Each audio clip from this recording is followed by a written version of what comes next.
berhasil dan engkau akan beruntung. Bukankah telah kuperintahkan kepadamu, kuatkan dan teguhkanlah hatimu, janganlah kecut dan tawar hati, sebab Tuhan Allahmu menyertai engkau kemanapun engkau pergi. Boleh kembali ke tempat duduk. Dan saudara, hari ini tema kita adalah kunci merebut Kanaan. Saudaraku yang terkasih di dalam Kristus, saya percaya tema hari ini adalah jawaban daripada doa kita sekalian. Bagaimana agar kita merebut janji Tuhan di tahun 2023 ini.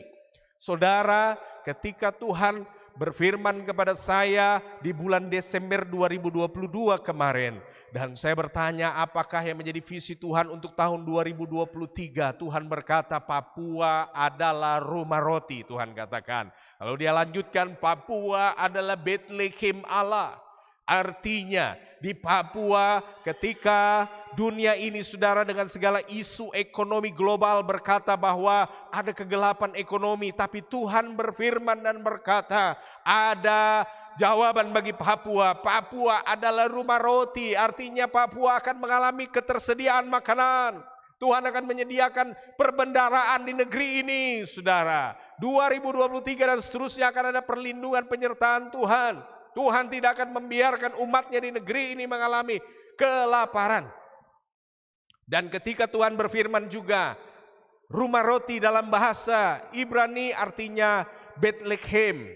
Bethlehem itu saudara artinya adalah lahirnya tempat-tempat pemimpin. Saudara bisa lihat, tidak ada Mesias lahir dari kota lain, dari kampung lain, hanya dari Bethlehem. Daud lahir dari Bethlehem. Dan firman Tuhan berkata tidak ada nabi dilahirkan di tempat lain. Dan semuanya pasti dilahirkan di Bethlehem. Artinya dari Papua akan lahir pemimpin-pemimpin besar, saudara. Dari Papua akan lahir pemimpin-pemimpin hebat. Ya, Tuhan akan melahirkan. Oleh sebab itu saya percaya umat Tuhan yang hadir hari ini kau dipilih Tuhan. Saya percaya untuk rencana Tuhan yang besar. Untuk program Tuhan yang besar bagi tanah ini. Oleh sebab itu mari kuatkan dan teguhkan hatimu. Jangan engkau kecut hati dan tawar hati, kata Tuhan. Kenapa engkau harus tawar hati? Kenapa engkau masih memikirkan tentang Musa yang mati itu, kata firman Tuhan. Musa yang mati, biarlah dia kembali kepada rencana Tuhan. Debu menjadi debu, tanah menjadi tanah. Tapi engkau yang masih hidup, Tuhan berkata, engkaulah yang dipilih Tuhan memimpin bangsa ini menuju tanah Kanaan yang dijanjikan Tuhan. Ya, saudara. Saya percaya dan yakin. Kemarin sore kami diskusi dalam doa di tempat ini, saudara. Saya sampaikan, kita bergumul dan berdoa untuk Provinsi Papua Barat Daya ini belasan tahun lamanya. Dan dalam perjuangan ini, saudara, banyak orang yang sudah meninggal. Tokoh-tokoh besar yang berjuang ini sudah meninggal. Ya, mungkin saya tidak perlu sebutkan namanya, saudara pasti tahu. Ya, dan perjuangan ini, saudara, telah banyak orang yang berjuang ini sudah tidak ada lagi. Itulah Musa. Mereka berjuang mengantar kita sampai di tepi perbatasan menuju Kanaan. Dan kita yang masih hidup ini, saudara, punya tugas Yosua. Kita membawa bangsa ini merebut Kanaan. Amin. Jadi jangan tinggal diam. Kitalah generasi Yosua. Kitalah generasi yang meneruskan kehendak Tuhan. Ya. Musa telah mati, kata Tuhan, jangan kau bersedih masalah Musa. Jangan tawar hati karena Musa tidak ada. Sekarang engkaulah yang dipilih Tuhan. Saudara yang hadir hari ini adalah orang-orang yang dipilih Tuhan menjadi Yosua, generasi Yosua untuk merebut apa yang dijanjikan Tuhan mulai tahun 2023 ini. Tuhan berkata Papua adalah Bethlehem Allah, Papua adalah rumah roti. Kita akan merebut janji Tuhan. Roti yang dijanjikan, Bethlehem kepemimpinan yang dijanjikan Tuhan, saudara. Amin. Oleh sebab itu kita akan lihat apa kuncinya untuk bisa merebut yang dijanjikan Tuhan. Kunci untuk merebut Kanaan, saudara. Yang pertama, Alkitab katakan kepada kita, ya, di sana dikatakan Ayat 2, hambaku Musa itu telah mati, sebab itu bersiaplah sekarang, seberangilah sungai Yordan ini engkau dan seluruh bangsa ini menuju negeri yang kuberikan kepada mereka, kepada orang Israel itu. Setiap tempat yang akan diinjak oleh telapak kakimu akan kuberikan kepadamu seperti yang telah kujanjikan kepada Musa. Jadi kita harus turun tangan, saudara. Kita harus turun lapangan. Kalau kita mau lihat mujizat, kita mau merebut Kanaan, kita tidak boleh tinggal di rumah kita, saudara. Kita tidak boleh tinggal di tempat kita. Kita suruh orang yang urus. Tidak bisa. Yesus selamatkan umat manusia, ada suruh malaikat Gabriel, kau tolong disalibkan ganti saya untuk menebus manusia. Tidak ada. Ada dia bilang kepada malaikat Mikael, Mikael, sudah kau turun ke bumi, tebus umat manusia disalibkan. Supaya semua umat manusia bertobat dan menerima keselamatan. Tidak ada. Yesus tinggalkan singgasana, dia adalah raja dan dia memilih untuk turun lapangan. Dia memilih dan menebus dosa-dosa. Saudara tahu kenapa Bapak Presiden Joko Widodo itu bisa jadi presiden? Siapa dia? Dia hanyalah wali kota Solo. Dia hanyalah gubernur saja. Tapi siapa yang kenal dia? Kenapa dia bisa dikenal? Karena dia turun lapangan, ke pasar dia turun, ke semua masyarakat dia turun, di pelosok-pelosok dia turun, di mana saja yang adanya masyarakat dia bertemu. Dia tidak pakai juga namanya protokol-protokol, dia tinggalkan protokol, diam-diam pakai ojek pergi di pasar, ya kan? Itu Pak Jokowi seperti itu, saudara. Dan apa yang terjadi, saudara? Tuhan pilih dia jadi presiden 2 periode. Kalau saudara mau rebut kemenangan, rebut tanah Kanaan, Tuhan bilang kan kakimu Yosua, setiap tempat yang kakimu injak itu kuberikan kepadamu. Kalau kakimu tidak pernah injak tempat itu, jangan harap, kau mimpi saja di siang bolong, kau akan dapat apa yang Tuhan janjikan itu. Jadi harus kaki kita, bukan kaki teman, bukan kaki saudara kita, bukan kaki anak kita yang, nak, kau pergi sana injak kaki sana, nanti bapak mama akan rebut tempat itu. Bisa. Kakimu yang dipilih Tuhan, amin. Kakimu yang dipilih Tuhan untuk harus turun ke lapangan, periksa, kuasai tempat, rebut kemenangan. Jadi harus kita ada di tempat itu, saudara. Kalau kita mau merebut sesuatu, kita harus turun lapangan. Tidak boleh pakai perantara. Ya, saudara, kita harus turun lapangan kalau kita mau menang. Saudara lihat saja, nanti siapa yang akan Tuhan pilih jadi presiden ganti Pak Jokowi adalah orang yang bisa seperti Yosua, turun kakinya. Dia injak kaki di mana saja. Karena semakin banyak dia injak kaki, injak tempat, dia akan kuasai tempat itu, saudara. Ya, sama juga Gubernur Provinsi Papua Barat Daya. Siapa yang ingin jadi gubernur, pesan saya, dia harus injak kaki di tempat-tempat. Kalau bisa dia jelajahi seluruh provinsi Papua Barat Daya ini, kabupaten kota, ya, bahkan distrik-distrik, tempat-tempat itu. Kalau dia sudah ketemu masyarakat semua, saya percaya dia menang. Tapi kalau dia cuman pasang baliho saja, oh haleluya, tidak ada, saudara, sia-sia itu. Karena firman ini tidak bisa dilanggar. Firman berkata, setiap tempat yang kakimu injak kuberikan kepadamu. Yosua, kalau kamu tidak injak tempat itu, kau mimpi saja. Kau tidak akan rebut tanah Kanaan. Jadi saudara, padahal janji Tuhan itu besar. Sampai sungai Efrat, Tuhan bilang kan, sampai sungai Efrat itu berarti saudara sampai Babilonia, sampai daerah Iran sana. Tapi kan Yosua tidak injak daerah itu, hanya area sekitar apa? Sekitar itu. Dari Dan sampai Beersheba, dari Galilea sampai ke perbatasan Sinai sana, itu saja yang dong injak. Makanya itu yang Tuhan kasih. Padahal janjinya lebih dari itu. Kamu bisa sampai menyeberang ke Libanon, sampai ke arah ya Iran sana.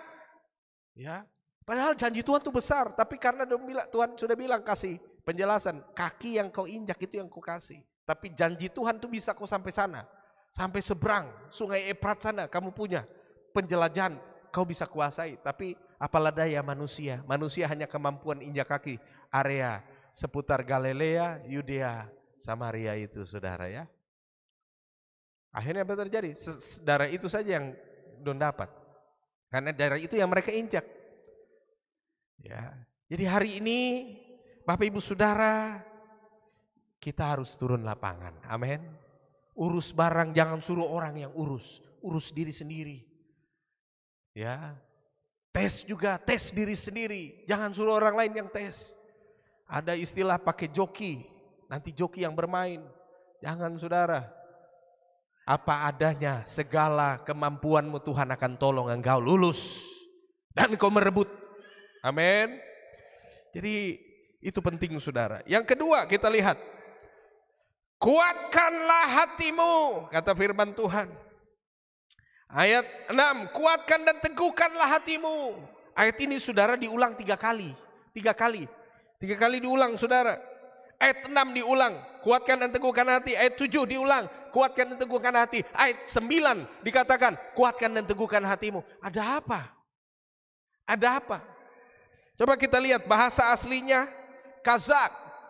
Kazak dalam bahasa Ibrani artinya kuat, tegas. Tuhan bilang kalau kamu mau pimpin, mau rebut kanan-kanan, kamu harus jadi pemimpin yang kuat, pemimpin yang kazak, pemimpin yang tegas. Jangan lembe-lembe. Amin. Saudara kalau mau jadi pemimpin tuh jangan lembek-lembek, saudara. Ya. Pemimpin tidak boleh lembek-lembek, saudara. Pemimpin harus tegas. Coba sama-sama bilang sama-sama dengan saya tegas Tuhan. Yuk, mau jadi pemimpin toh? Amin. Yang hadir hari ini saya percaya mau jadi pemimpin, katakan, Tuhan saya mau tegas. Saya harus kuat. Kuat, katakan, saya harus kuat. Amin. Saya harus tegas. Hidup ini saudara harus kuat, harus tegas. A, B, jangan pelin-pelan. Jangan lembek-lembek saudara. Tuhan tidak suruh, sampai 3 kali difirmankan oleh Tuhan. Tuhan tegur, Tuhan keras. Kepada siapa? Kepada Yosua.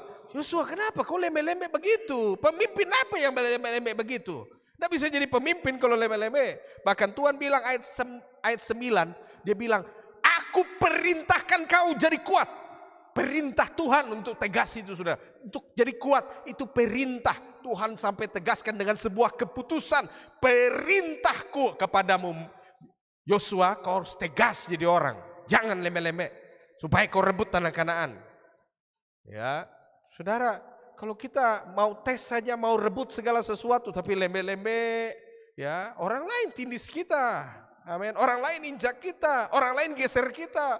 Tegas, berani, kuat, saudara. Kita rebut. Ini bagian saya. Amin. Harus begitu saudara. Harus dengan semangat, ini bagian saya, ini waktu saya jadi pemimpin, ini waktu saya untuk rebut kemenangan ini. Itu saudara, kuatkanlah.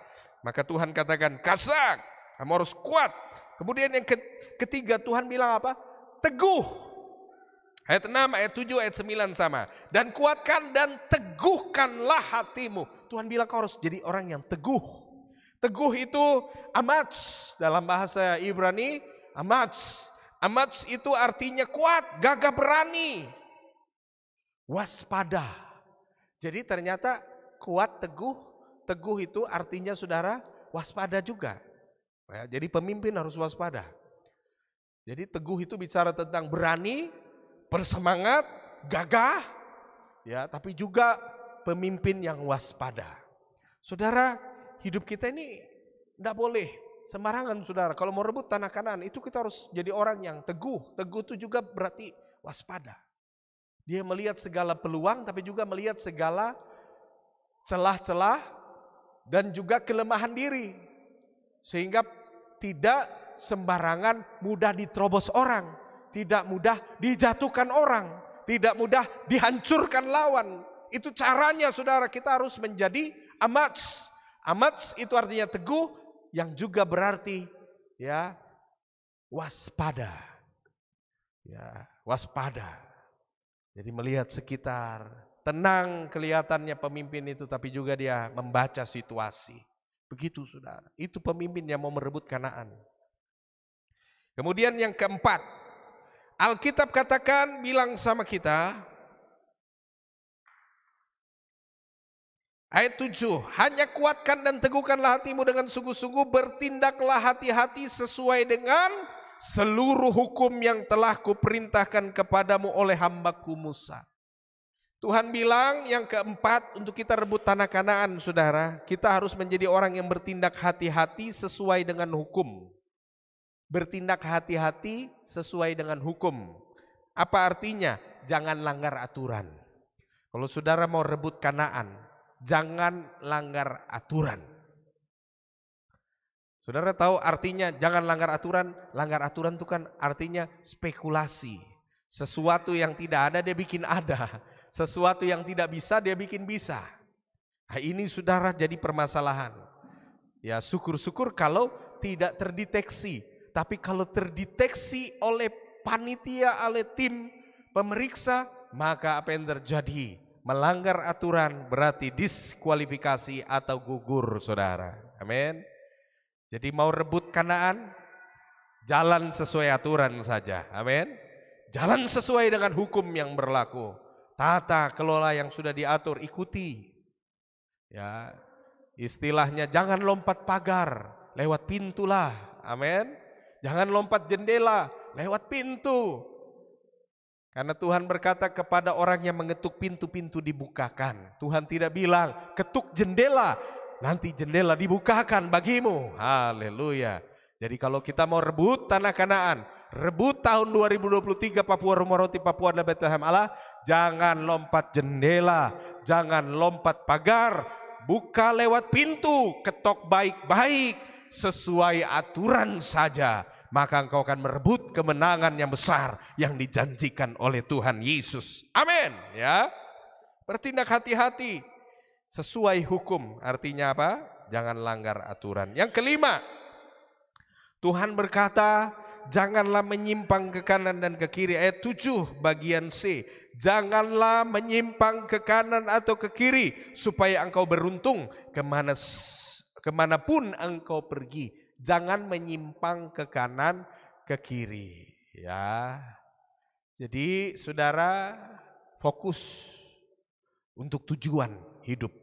Jadi jangan pelin-pelan, begitu kata Tuhan. Artinya sebentar begini, sebentar begitu. Kan berarti kan tidak punya iman. Seperti kapal di tengah-tengah gelombang, diombang-ambing. Ya, bagaikan kapal yang diombang-ambingkan badai. Ya kan begitu-begitu saudara ya. Sebentar ke kiri, sebentar ke kanan. Tidak fokus. Kalau saudara ingin suatu tujuan, doamu hanya itu saja. Jangan A, B, C. Begitu. Satu tujuan, Tuhan saya percaya. Hari ini saya akan jadi pemimpin. Hari ini saya akan rebut tempat ini. Saya akan rebut jabatan ini. Saya akan rebut janji Tuhan ini. Saya akan rebut ini. Satu itu saja saudara.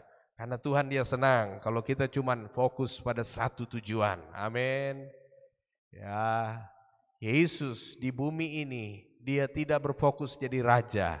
Dia berfokus untuk ada di salib dan menebus saudara dan saya. Di balik salib itu ada mahkota kemuliaan yang menjadikan dia raja di atas segala raja. Amin. Jadi fokus, tantangan untuk mencapai tujuan banyak masalah. Fokus. Jangan mundur karena segala sesuatu. Jangan mundur karena kekurangan. Daud maju melawan Goliat. Dia dengan keberadaan tidak punya fasilitas. Baju jirah tidak ada. Pedang panjang tak punya juga. Hanya punya tali katapel saja saudara.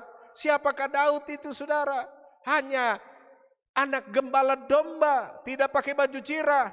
Goliat dengan segala ketepongnya, dengan baju jirah, baju besi, perisai yang begitu besar. Namun di tengah-tengah perjalanannya, di lembah itu saudara, mereka berperang. Daud dengan ketapelnya dengan satu tujuan. Saya percaya saya datang dengan iman. Nama Allah semesta alam itu yang kupegang dan kupunya. Dia lempar dengan iman dan berkata, di dalam nama Allah semesta alam yang engkau hina itu, tepat di dahi sudah kena, tumbanglah Goliat dengan semua kegagahannya. Goliat itu gagah saudara, tingginya sudah sangat tinggi sekali saudara. Hampir 4 meter mungkin sudah 3 meter lebih. 3 meter lebih saudara. Ya. 3 meter lebih.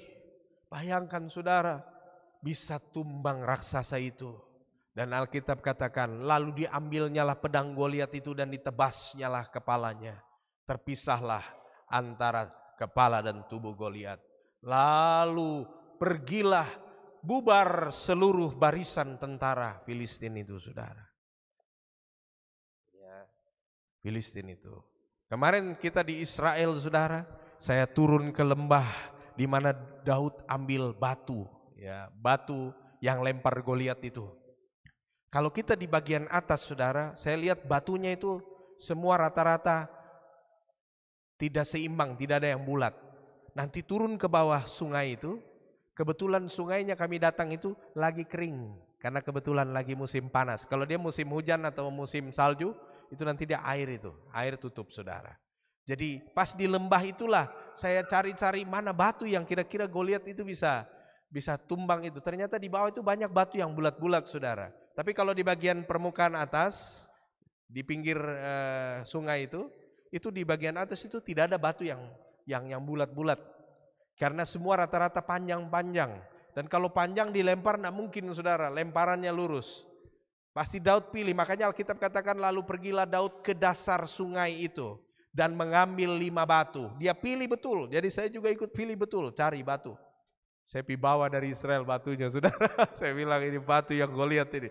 Saya bawa ke Sorong. Haleluya. Jadi saudaraku yang terkasih dalam Kristus, Daud mengambil batu yang kecil itu. Dan dia lempar, saudara. Batu yang memang betul-betul simetris, kira-kira hampir mendekati bulat. Dan dia ambil pilih 5 batu. Baru dia lempar ke tapel raksasa Goliat itu, tumbang, saudara. Ya, tumbang. Jadi Goliat ini, saudara, saya ingin kasih tahu buat kita sekalian, itu bukan nama orang, ya. Goliat itu seperti Kopassus. Jadi namanya tidak diketahui.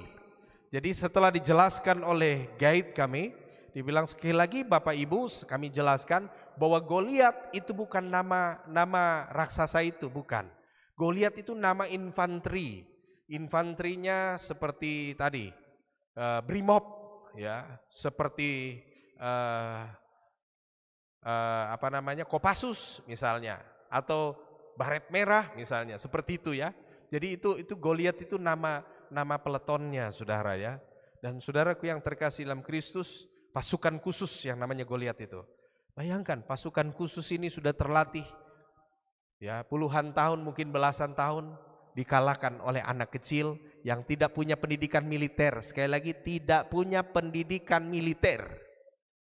Saudara, jangan pernah anggap remeh hidupmu. Mungkin engkau datang tidak dengan pendidikan untuk merebut Kanaan. Mungkin engkau dengan pendidikan pas-pasan saja. Percayalah, kalau Tuhan yang menyertaimu, engkau akan merebut Kanaan itu. Amin. Nggak usah takut, saudara. Siapa Goliat itu dengan segala pendidikan militernya, dengan segala pangkat dan kedudukannya, disebut Goliat karena dia telah lulus pendidikan militer tingkat tinggi. Tapi engkau datang dengan keberadaanmu, pendidikan juga mungkin pas-pasan, saudara, tapi engkau punya nama Tuhan beserta engkau. Engkau akan merubuhkan semua saingan-saingan, semua lawan-lawanmu, dan engkau merebut kedudukan yang dijanjikan Tuhan itu. Sebab itu, saudara, Tuhan mau kita belajar. Hidup itu harus fokus, jangan menyimpang kanan kiri. Apapun keterbatasan, kekuranganmu, maju. Yesus peserta, Yesus yang memilih. Dia akan menjadikan engkau pahlawan yang gagah perkasa, mendudukkan engkau pada tempat yang terbaik yang dijanjikan oleh Tuhan. Yang terakhir, saudara, kunci untuk kita bisa rebut Kanaan itu jangan lupa Tuhan. Ya, coba kita baca ayatnya yang ke-9. Bukankah telah kuperintahkan kepadamu, kuatkan dan teguhkanlah hatimu, janganlah kecut dan tawar hati, sebab Tuhan Allahmu menyertai engkau kemanapun engkau pergi. Ya, satu lagi, ayat 8, janganlah engkau lupa memperkatakan kitab Taurat ini, tetapi renungkanlah itu siang dan malam, supaya engkau bertindak hati-hati sesuai dengan segala yang tertulis di dalamnya. Sebab dengan demikian perjalananmu akan berhasil dan engkau akan beruntung. Saudara mau beruntung, saudara mau sukses, jangan lupa memperkatakan kitab Taurat. Tuhan tidak suruh baca Alkitab dalam hati. Tuhan suruh Alkitab itu dibaca dan dikeluarkan dari mulut. Saudara, kalau baca Alkitab jangan pernah baca dalam hati, karena engkau tidak akan pernah sukses. Kalau engkau mau sukses dan berhasil, baca Alkitab itu dengan memperkatakan. Ya. Kalau orang Yahudi baca Alkitab terus sambil nyanyi-nyanyi, saudara. Bereshit Elohim Adonai, begitu. Ya lu baca, saudara, baca itu sambil dinyanyikan. Itu orang Yahudi. Coba lihat mana ada orang Yahudi yang tidak sukses. Sampai saya tanya dengan guide di Israel, kira-kira pekerjaannya orang Yahudi ini apa sebenarnya?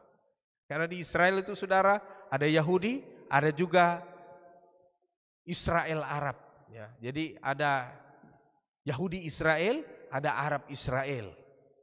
Tapi saya mau tanya dulu sekarang, saya bilang, orang Yahudi itu sebenarnya pekerjaannya apa? Oh banyak, Pak. Dia bisa bicara tentang saham, bicara ada di politik juga, ada di pemerintahan juga, dan ada semua bidang. Pokoknya mereka itu rata-rata mereka sukses. Tidak ada, hampir tidak ada orang Yahudi itu susah, saudara. Kuncinya apa? Tidak pernah lupa kalau baca Alkitab pakai mulut, saudara. Tuhan tidak suruh kau baca Alkitab itu dengan kau punya hati itu. Amin, haleluya. Tuhan berkata, kalau baca Alkitab, berkatakanlah dengan lidahmu. Firman Tuhan kan jelas berkata. Roma pasalnya yang ke-9 atau 10 ya, ayat 9-10 dikatakan bahwa dengan lidah mengaku diselamatkan, dibenarkan. Dengan lidah, saudara, kita dibenarkan. Dengan lidah kita diselamatkan. Kalau kita bicara, firman itu diperkatakan. Apa tadi saya bilang? Firman itu orang Yahudi itu kalau baca Alkitab tuh sambil membaca ini sambil lu gerak lagi, seluruh tubuh lagi gerak, saudara. Ya. Adonai Elohim. Nah begitu. Dan seterusnya, sudah apa saja yang mau baca. Dan menyanyikan dengan gerakan. Itu tanda bahwa mereka benar-benar memuliakan Tuhan dengan seluruh tubuh. Kan Tuhan bilang, kasihlah Tuhan Allahmu dengan segenap hatimu, dengan segenap tubuhmu, dengan segenap jiwa dan ragamu. Jadi itu betul-betul dengan semua tubuh. Berdoa di tembok ratapan juga sama, saudara. Oh begitu, saudara. Haleluya. Kalau orang yang dari luar Israel ya pegang tangan, saya pegang tembok itu dan berdoa, saudara. Amin. Dan salah satu doa, ya kita doakan semua jemaat. Saya bawa daftar itu, sebutkan nama jemaat-jemaat yang ada, semua orang yang didoakan saya sebutkan di tembok harapan. Tapi yang terakhir, tumbang tangan, Tuhan tolong tahun ini Provinsi Papua Barat Daya harus jadi. Karena kalau dia meleset tahun 2022 ini, maka tidak bisa pemilu serentak, tidak tahu lagi kapan jadi. Baru DPR yang ada ini kan belum tentu terpilih lagi. Oleh sebab itu Tuhan, biarlah DPR yang masa sisa ini orang bisa sahkan. Tuhan tolong agar Provinsi Papua Barat Daya jadi. Itu saya pegang tembok ratapan. Dan saya merasa ada sesuatu, saudara, sukacita yang saya rasakan. Dan benar, pulang dari Israel, provinsi jadi, saudara. Amin.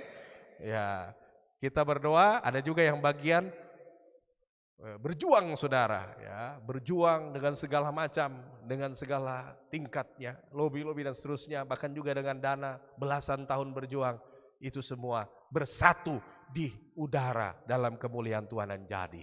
Sebab itu, saudara, jangan kita hanya nonton. Provinsi sudah didoakan, kita korban habis-habisan, orang lain nikmati. Weh, bagaimana itu? Tidak boleh, saudara. Amin. Kita harus jadi generasi Yosua. Bagaimana rahasianya tadi, saudara? Kita harus turun lapangan. Ya, kita harus turun lapangan, injak